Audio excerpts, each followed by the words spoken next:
Hello guys, চলে এসেছি আজকে ঝালমুড়ি নিয়ে।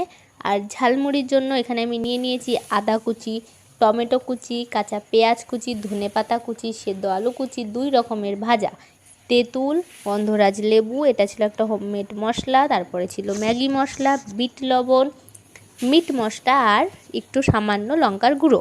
আর এখানে আমি ঝালমুড়ি করতে এসেছি, কিন্তু ঝাল আর মুড়ি দুটোই আমি ভুলে গেছি। তো তুড়ি মেরে গিয়ে আমি ঝাল আর মুড়িটা নিয়ে চলে আসলাম।